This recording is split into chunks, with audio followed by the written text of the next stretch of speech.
Nesse vídeo eu vou mostrar como receber R$ 300 por mês com os fundos imobiliários GARI 11 e MXF11. Basicamente aqui eu vou te falar quantas cotas você precisa ter de cada um desses fundos imobiliários e também o quanto você vai precisar investir, beleza? E se liga só, eu vou falar pontos importantes sobre cada um desses fundos imobiliários. Então é interessante que você acompanhe esse vídeo para você não perder nada, viu? Depois não diga que eu não avisei, beleza? E caso você aqui não me conheça, meu nome é Pedro Cavalcante, eu sou o criador aqui do canal Bora Ficar Rico, que é um canal onde eu falo sobre investimentos, beleza? E antes de começar com o conteúdo de fato desse vídeo, eu já peço aqui a sua ajuda, que é para você me ajudar, né, a bater a meta desse vídeo aqui, que é bater 30 likes, beleza? Então é uma meta que só você pode me ajudar. Então eu te entrego conteúdo e você retribui com like, beleza? Bora fazer essa troca? Não, é uma troca justa, tá bom? Então deixa o like aqui embaixo para dar aquela ajuda, beleza? Valeu e é nóis! É o seguinte, o GARI e o MXF11 são fundos imobiliários bem famosos hoje no mercado, né? Principalmente o MXF11,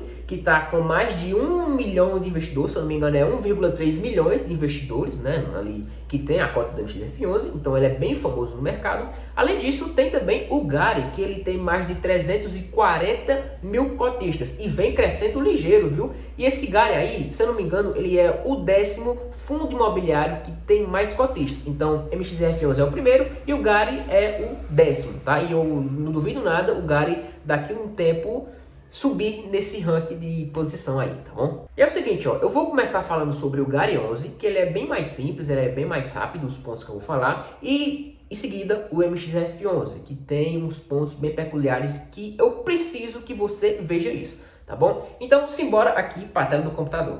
Aqui a gente vê que o preço do GARI está 8,58, está quase perto da máxima, né, que está 8,66.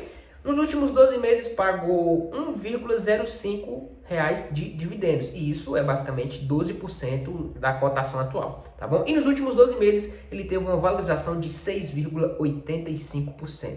Aqui a gente vê que o P sobre VP dele está 0,94, né? Claro, justo, aqui a cota tem que ser 9,10, tá 8 e pouco. E a gente vê aqui que ele tem um pouco em caixa, ele tem, como eu falei, ó, 340 mil cotistas, tá bom? E o último dividendo que ele pagou aqui foi de 0,83. E é o seguinte, eu considero essas três casas após a vírgula. Isso porque eu já falei no vídeo passado, né, que eu considero porque eles vão contar, tá bom? E o vídeo que eu falei é o seguinte, eu mostrei no vídeo quanto eu vou ganhar tendo aí cotas do MXF11 e do GARI 11. Então eu mostrei quantas cotas eu tenho e quanto...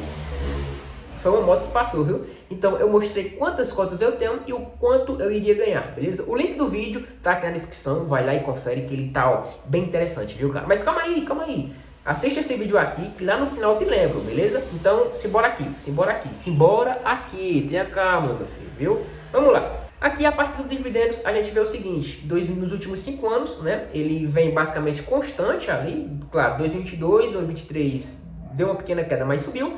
Em 2024 ele pagou um pouco a mais. 2025 ele já começou a pagar. E um detalhe é o seguinte, ó.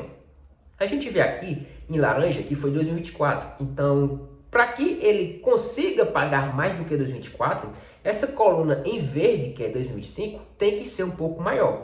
Aqui ela já começou um pouco menor nesses primeiros meses e é interessante que ela pelo menos se iguale ou então suba um pouco para que ele pague mais dividendos ou pelo menos fique 0 a 0 ali com relação ao ano passado, tá? Não sei se vai, mas espero que sim. Agora um ponto bem interessante, se liga só. Aqui é sobre o relatório gerencial do GARI 11. A gente vê que ele tem 39 imóveis, ele tem 100% dos contratos atípicos, ou seja...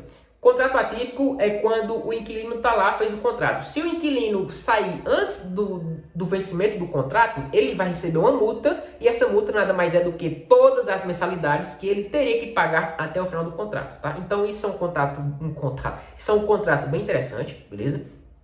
Aqui a gente vê que ele tem 6 inquilinos, que são todos high grade, e um ponto interessante é essa vacância, que é 0, ou seja, não tem nenhum imóvel, não tem nenhum galpão desalugado, todos estão locados e gerando renda para o fundo imobiliário. Então isso é um ponto bem importante e bem interessante. Agora o ponto importante é o seguinte, se você for ver no relatório gerencial do fundo imobiliário, ele vai mostrar, ó, localização 9 estados do Brasil. Mas eu encontrei um erro, que foi o quê? Não é 9, mas são 14 estados brasileiros. Então, como eu sei disso, simplesmente eu mandei um e-mail perguntando a eles e eles me responderam, que é o seguinte, ó. De fato, houve um erro no relatório gerencial. O fundo possui imóveis em 14 estados. E ele falou que futuramente vai corrigir nos próximos relatórios, né? Então, se o próximo relatório gerencial do Gariose tiver essa correção, foi graças a eu aqui, tá bom? Mas se também não houver, se continuar despercebido, não tem problema. Mas eu tô falando para você aqui, beleza? Beleza? Show! E é o seguinte, ó, antes de eu falar sobre o MXRF11, eu quero saber se você já investe em fundos imobiliários, né? Me fala aqui quais são os fundos imobiliários que você tem em carteira. Não, eu invisto, tem o Gariose, tem o MX, tem outro fundo imobiliário. Eu quero saber quais você investe, beleza? Investe. Me fala aqui nos comentários que eu quero saber a tua história, tá bom? Agora, sem mais delongas, bora lá para o MXRF11. Aqui no MXRF11, a gente vê que o preço está R$ 9,04, tá bom?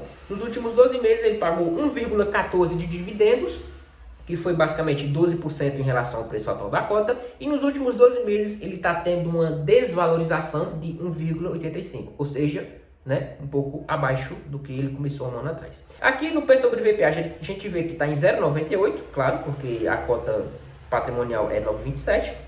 A gente vê que ele tem um pouco em caixa e ele tem aqui, ó, 1,28, né, milhões de cotistas. Então ele é o maior fundo imobiliário que tem o maior número de cotistas hoje da nossa bolsa, tá? E aqui a gente vê os dividendos dele, os últimos dividendos que foram de 9 centavos, beleza? E passando aqui pro lado, a gente vê os dividendos. Se liga só, a gente vê que nos últimos 5 anos, 2021, né, ele pagou 22, foi um pouco maior, 23 bateu o pico ali nos últimos 5 anos.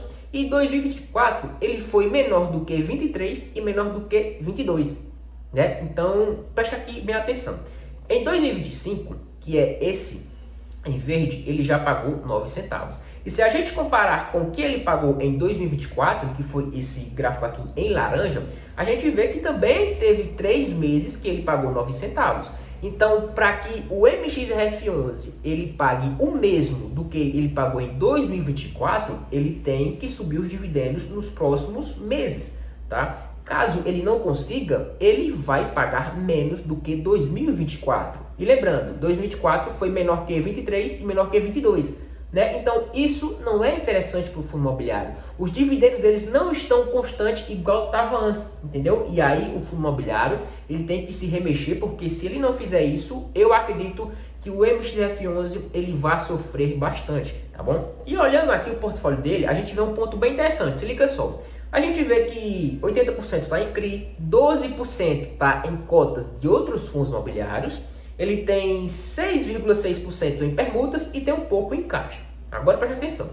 A gente vê aqui que no fluxo financeiro, a gente vê aqui receitas, beleza? A gente vê aqui, ó, receita de permuta, 865 mil reais. E a gente vê receita de fundos imobiliários, que são as outras cotas, ele tem 5,1 milhões de reais. Então, veja aqui, ele tem 12% do patrimônio em fundos imobiliários e esses 12% geram uma receita de 5 milhões.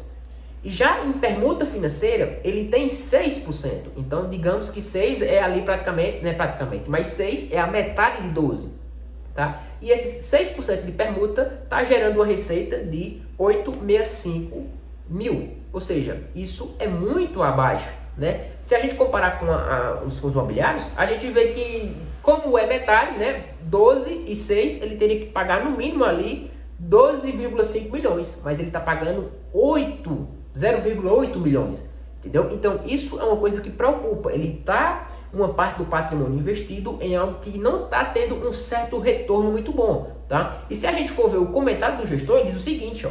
Aqui basicamente ele dá um resumo da receita, tá? E diz o seguinte, ó. Enquanto o resultado do book de permutas foi de 0,86 milhões, número novamente mais fraco em relação a meses anteriores, ou seja, vem diminuindo essa porcentagem, né?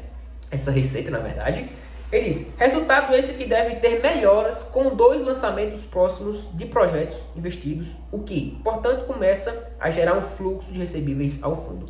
Ou seja, ele disse aqui que vem pagando menos, mas pretende que futuramente, com 2 lançamentos, essa receita venha maior. E é o seguinte, eu espero que esse investimento realmente dê certo, porque se não der certo, se esse fluxo que vai vir não compensar, isso vai ser uma parte bem negativa no fundo imobiliário, porque ele tem um patrimônio investido em uma área que não está dando um retorno interessante, entendeu?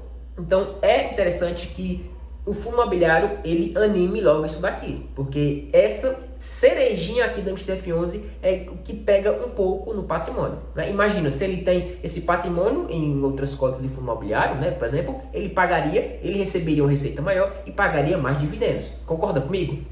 Pois é, né? Vamos ficar de olho no MXF11. E agora, após essa explicação, bora lá saber quantas cotas você precisa para receber aí R$ 300 por mês. E, mano, R$ 300 por mês. Tu fazia o que com esse dinheiro? Não, eu quero saber o que tu fazia. Eu, particularmente, aqui comprava umas coisinhas, né? Vamos se animando, né? Mas enfim, bora lá.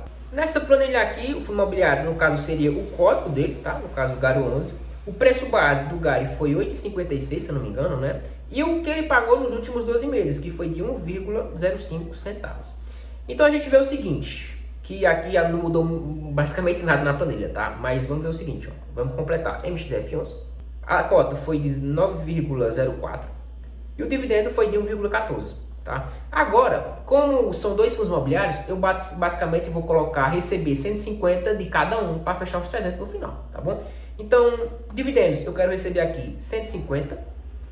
E aí, no caso, para eu receber R$ 150 do GARI 11 por meio de dividendos, eu teria que ter aí 1.715 cotas. Que se eu fosse comprar essas cotas ao preço que eu falei de R$ 8,56, eu teria que desembolsar aí R$ 14.680,40, tá? Agora, peraí. Agora, bora lá saber do MXF11, 150 também. Eu teria que ter 1.579 cotas. E se eu fosse comprar um preço de 9,4, eu teria que desembolsar aí 14.274, tá bom? Aí você está pensando, Pedro, macho, mas se o MXF11 eu vou ter que gastar menos, porque eu não compro logo tudo do MXF11?